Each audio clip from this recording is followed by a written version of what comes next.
কলা গাছটাকে আমরা ফেলে দিই, সেখান থেকে তন্তু কালেক্ট করে সেই তন্তু দিয়ে প্লাস্টিক, কার্বন, লোহা এ জাতীয় যত সকল পণ্য আমরা ব্যবহার করতেছি ওই জাতীয় সকল কিছুই তৈরি করা যাবে। এটা টাইলস তৈরি করা গেছে, একই ঘনত্ব, শুধুমাত্র তন্তুর প্রয়োগ মাত্রা অনুসারে ভিন্নতা হবে। কলা গাছের আঁশ থেকে দামি টাইলস তৈরির ফর্মুলা আবিষ্কার করে সারা ফেলে দিয়েছেন মৌলভীবাজারের শ্রীমঙ্গল উপজেলার সাজ্জাদুল ইসলাম। আমি মূলত যে বিষয়টা নিয়ে কাজ করছি সেটা হচ্ছে বাংলাদেশে যে অধিক পরিমাণ কলা গাছ জন্মে, সেখান থেকে ফল সংগ্রহ করার পর যে কলা গাছটাকে আমরা ফেলে দিই, সেখান থেকে তন্তু কালেক্ট করে সেই তন্তু দিয়ে কীভাবে মূল্যবান একটি টাইলস, টিন, মোটরযানের যন্ত্রাংশ ইত্যাদি তৈরি করা যায়। সাধারণত মোটরযানের যন্ত্রাংশ, টিন এবং টাইলসে আমরা গ্লাস ফাইবার ইউজ করি, যেটা অত্যন্ত মূল্যবান। সেই সাপেক্ষে আমি চিন্তা করলাম যে কলা গাছের থেকে যদি আমরা ফাইবারটা কালেক্ট করি এবং এই টিন, টাইলস অথবা মোটরযানের যন্ত্রাংশের মধ্যে একটা কাঁচামাল হিসেবে যদি এটাকে ব্যবহার করতে পারি, মূল্যহীন বস্তু দিয়ে যদি অধিক মূল্যবান কোনো সম্পদ তৈরি করতে পারি, তাহলে কিন্তু আমাদের দেশের অর্থনীতিতে একটা পরিবর্তন আসবে। সেই চিন্তা করে আমি প্রথম কলা গাছের ফাইবারটা কালেক্ট করা আরম্ভ করি এবং বিভিন্ন কেমিক্যাল রিঅ্যাকশনের মাধ্যমে সেটা কাজ করা আরম্ভ করি এবং তাতে আমি সফল হয়েছি। এছাড়া প্লাস্টিক, কার্বন ও সিলিকন পণ্যের বিকল্প পরিবেশ বান্ধব পণ্য তৈরির ফর্মুলা আবিষ্কার করেও সারা দেশে আলোচনায় সাধারণ কৃষক পরিবারের এই সন্তান। আমার মূলত যে প্রধান কাঁচামালটা আমরা তৈরি করতেছি, আমি সেটা দিয়ে শুধুমাত্র যে টাইলস তৈরি করা যাবে সেরকম না। আমি একটা টাইলসের এক খণ্ড তৈরি করেছি, কারণ আমার কাছে টিন বানানোর মতন শেপ যে দেবো, একটা আকার দেবো, সেরকম কোনো কিছু নাই। টাইলসের ক্ষেত্রে সেটা সহজেই করা গেছিলো, সেজন্য আমি একটা টাইলসের খণ্ড তৈরি করতে চেয়েছি। সেখানে সাধারণত বাজারে যেই রকম টাইলস পাওয়া যায় সেটা অতি দুর্বল হয়, একটু যদি স্ট্রং হয় সেটা খুব বেশি টেকসই না, হাত থেকে পড়ে গেলে ফেটে যায়, সেটা বাজারজাতের ক্ষেত্রে নষ্ট হয়ে যায়। কিন্তু আমরা যেই ফর্মুলাটা ব্যবহার করতেছি এখানে, এটা তো আর হাত থেকে ফেললেই পড়ে যাচ্ছে না, এমনকি খুব জোরে ফেলে দিলেও পড়ে যাচ্ছে না, খুবই স্ট্রং একটা ফিল্ড আছে। তিনি ফেলে দেয়া পচা অব্যবহৃত সবজির শ্বেতসার থেকে তৈরি করতে পারে নানা ধরনের পণ্য। তার এমন আবিষ্কারে তাই বিস্মিত অনেকেই।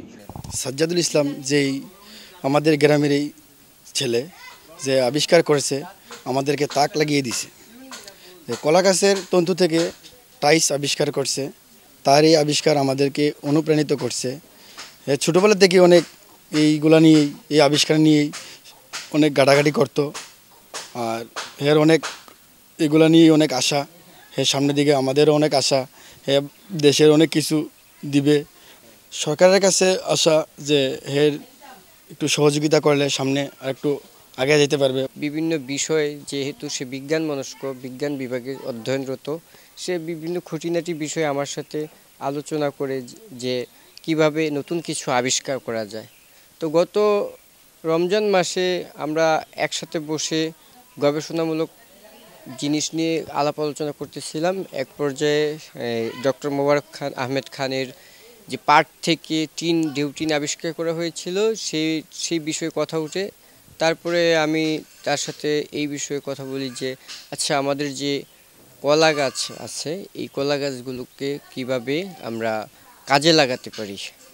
তো এক পর্যায়ে সে আমাকে এই প্রশ্নটা করলো যে ভাই, আমরা কলা গাছ থেকে ফাইবারটা নিয়ে বিভিন্ন সিলিকন জাত পণ্যের বিকল্প হিসেবে ব্যবহার করতে পারি। তো আমি তাকে পরামর্শ দিলাম যে আচ্ছা ঠিক আছে, আমরা কলা গাছ থেকে আগে ফাইবারটা কালেক্ট করি, তারপরে এখানে যে বিভিন্ন জৈব যৌগ এগুলাকে আমরা মিশ্রণ করার পরে একটা শেপ আসবে। তো সে কি করলো, আপনার এই পরামর্শটাকে কাজে লাগিয়ে কলা গাছের ফাইবারটাকে সে নিয়ে তারপর তার যে প্রসেসিংয়ের মাধ্যমে এই প্লাস্টিক জাতীয় টাইলস সে তৈরি করলো। যদিও সাজ্জাদুল ইসলামের এসব ফর্মুলা বাস্তবায়ন করতে প্রয়োজন একটি স্বয়ংসম্পূর্ণ ল্যাবের। না আছে একটা ভালো ল্যাব যেখানে ভালোভাবে কোনো জিনিস কাজ করা যায়।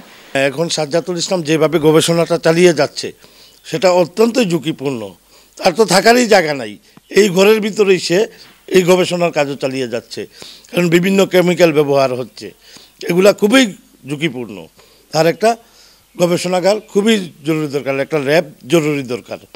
আমি সংশ্লিষ্ট কর্তৃপক্ষের নিকট আবেদন করতেছি স্থানীয় জনপ্রতিনিধি হয়ে এবং সাজ্জাতুল ইসলামের চাচা হয়ে, তাহাকে একটা গবেষণাগার হৃদয়বান ব্যক্তি হোক, সরকারিভাবে হোক, বেসরকারিভাবে হোক, দাতা সংস্থা হোক, যেখান থেকেই হোক, একটা গবেষণাগার দিলে